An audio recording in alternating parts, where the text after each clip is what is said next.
Hey you lovely viewers, welcome back to my channel. আজকে share করছি chicken soup.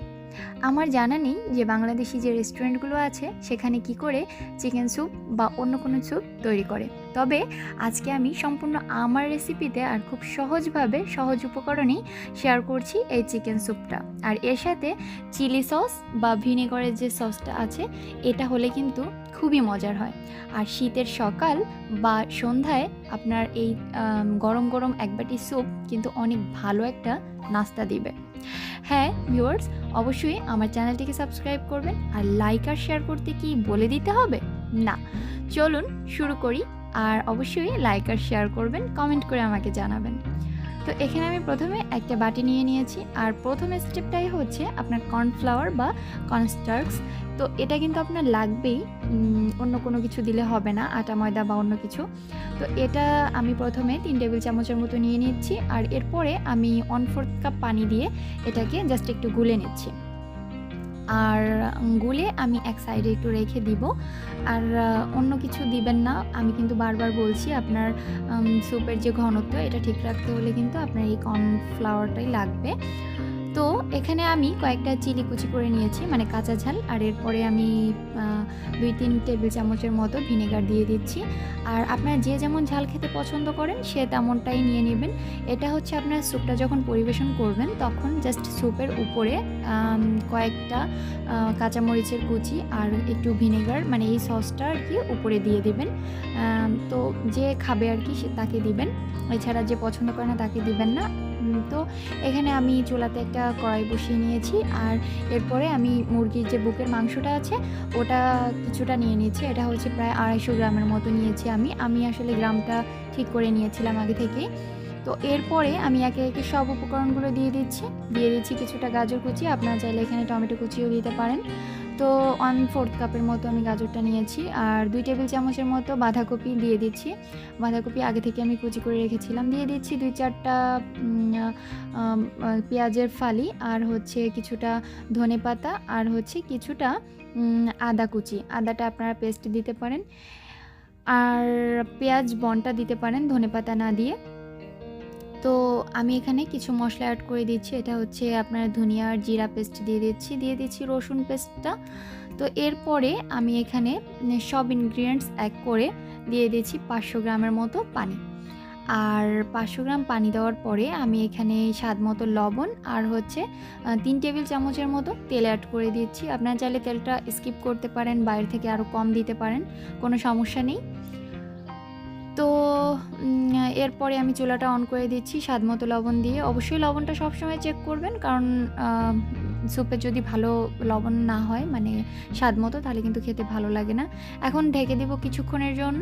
আর মাংসটা সিদ্ধ হওয়ার জন্য অপেক্ষা করব। আর যেহেতু মুরগির মাংস আর এটা হচ্ছে বুকের মাংস মুরগির, সেক্ষেত্রে কিন্তু খুব অল্প সময় এটা সিদ্ধ হয়ে যাবে। আর এরপরে স্যুপটা ফুটে ওঠার পরে আমি কিছুটা গোলমরিচের গুঁড়ো দিয়ে দিচ্ছি। আপনারা চাইলে সাদা কালো যেটাই ইচ্ছা সেটাই ব্যবহার করতে পারেন। আর এক্ষেত্রে কিছুক্ষণ পরে আমার স্যুপের কালারটা দেখতে ঠিক এমন হয়েছে। এখানে কিন্তু আমি হলুদ ব্যবহার করিনি। তো এখানে যে গোশটা ছিল আর কি সেটা আমি উঠিয়ে নিচ্ছি একটা প্লেটে, এটাকে কুচি করে নিব বলে।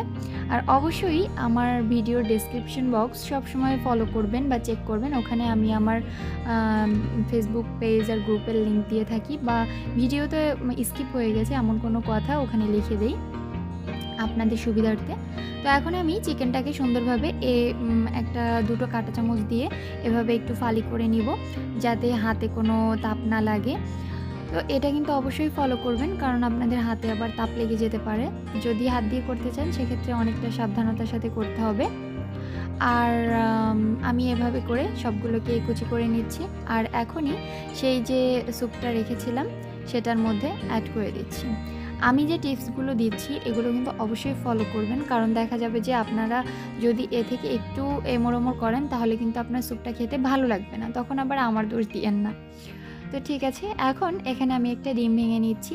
আর ডিমটাকে আমি ভালো করে ফেটে নিচ্ছি। আর অন্য যে টমেটো কেচাপ, টমেটো সস আর সয়া সস এগুলো দেওয়ার সময় আসলে আমি দুঃখিত যে আমার কি বলে ক্যামেরাটা অফ ছিল, সেটা আমি দেখাতে পারিনি আপনাদের। আর ওটা ছাড়া কিন্তু আপনার স্যুপটা খেতে মজার হবে না। তো এ পর্যায়ে আমার স্যুপটা তো ফুটছে মানে চুলাতেই। আর আমি সেই যে মিশ্রণটা গুলে রেখেছিলাম কর্নফ্লাওয়ারের, সেটা আমি দিয়ে দিচ্ছি। দিয়ে ভালোভাবে নেড়েচেড়ে নিচ্ছি, নাহলে কিন্তু এক জায়গায় দলা পেকে যাওয়ার সম্ভাবনা থাকে। ভালো করে নেড়ে নেবেন। আর আবার ওভার দিতে যাবেন না কর্নফ্লাওয়ারটা, কারণ আপনার যে কাঙ্ক্ষিত থিকনেসটা স্যুপের মানে ঘনত্বটা, ওটা হয়ে গেলেই কিন্তু স্যুপটা অনেক ডান আর কি, খেতে অনেক মজার হয়। তো এ পর্যায়ে সেই যে ডিমটা ফেটিয়ে রেখেছিলাম ওটা দিয়ে দিচ্ছি। আর এটা দেওয়ার সময় একটু ফলো করবেন এভাবে, যে উপর থেকে ডিমটা ছাড়বেন আর অন্য হাত দিয়ে ঘুরিয়ে ঘুরিয়ে ডিমটাকে একটা সুতার মতো অবস্থানে নিয়ে আসবেন, নাহলে কিন্তু আবার ডিমটা এক জায়গায় দলা পেকে যেতে পারে। তো এ পর্যায়ে আমার সব কিছুই মেশানো হয়ে গিয়েছে। আমি আবারও একটু নেড়েচেড়ে নিচ্ছি। আর এখনই কিন্তু আমি এই যে সব ইনগ্রিডিয়েন্টস ছিল ওগুলো অ্যাড করেছিলাম, বাট বলতে মানে ক্যামেরাটা অন করতে ভুলে গিয়েছিলাম। আমি আবারও দুঃখিত বলে নিচ্ছি। আর এ পর্যায়ে আমি আমার স্যুপটাকে দেখতে পাচ্ছি যে একেবারেই খুব সুন্দর ঘনত্বে চলে আসছে। এখন আমি চুলাটা অফ করে দিব আর আমার স্যুপটাকে গরম গরম পরিবেশন করে নিব। আর সেই যে চিলি সসটা ছিল এখনই দিয়ে দিব। সেটা আপনারা চাইলে স্কিপ করতে পারেন, বাট খেতে কিন্তু অনেক মজার হয়, যারা অবশ্য ঝাল খেতে পছন্দ করেন। তো আমার স্যুপের কালারটা দেখে অবশ্য বুঝতে পারছেন যে এটা কতটা মজার ছিল। আজ এ পর্যন্তই। সবাই ভালো থাকবেন, আমার ছেলের জন্য দোয়া করবেন, আমার চ্যানেলটিকে সাবস্ক্রাইব করবেন।